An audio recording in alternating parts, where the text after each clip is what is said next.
Over the next 6 months, I'll be focused on doing my job as president. That means I'll continue to lower costs for hardworking families, grow our economy. I'll keep defending our personal freedoms and our civil rights, from the right to vote to the right to choose.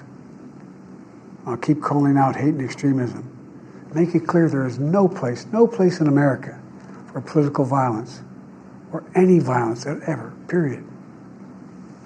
I'm going to keep speaking out to protect our kids from gun violence, our planet from climate crisis that is the existential threat.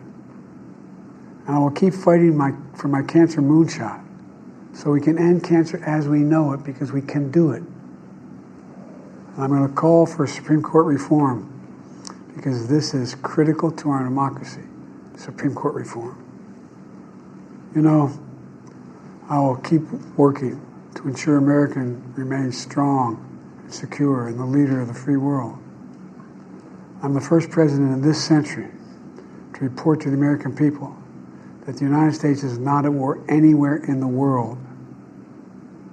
We'll keep rallying a coalition of proud nations to stop Putin from taking over Ukraine and doing more damage. We'll keep NATO stronger, and I'll make it more powerful and more united than any time in all of our history.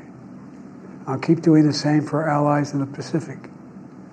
You know, when I came to office, the conventional wisdom was that China would inevitably surpass the United States. That's not the case anymore.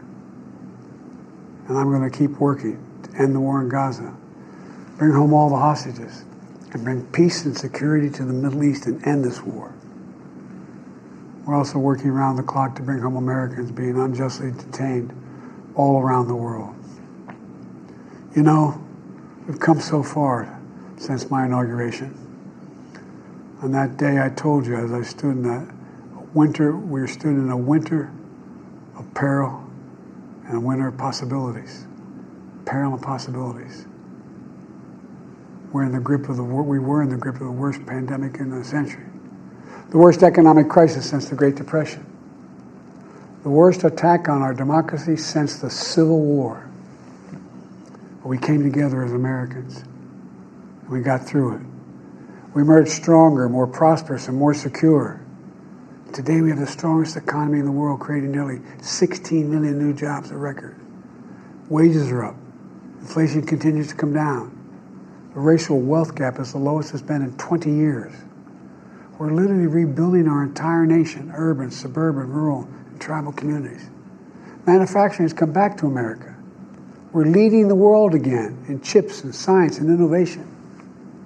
We finally beat Big Pharma after all these years to lower the cost of prescription drugs for seniors. And I'm going to keep fighting to make sure we lower the cost for everyone, not just seniors. More people have health care today in America than ever before.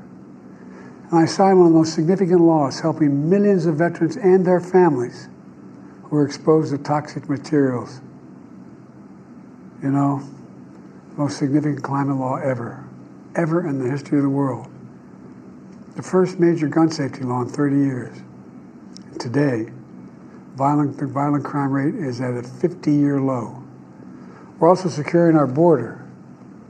Border crossings are lower today than when the previous administration left office. I've kept my commitment to appoint the first black woman to the Supreme Court of the United States of America. I also kept my commitment to have an administration that looks like America and be a president for all Americans. That's what I've done. I ran for president 4 years ago because I believed and still do that the soul of America was at stake. The very nature of who we are was at stake. And that's still the case. America's an idea.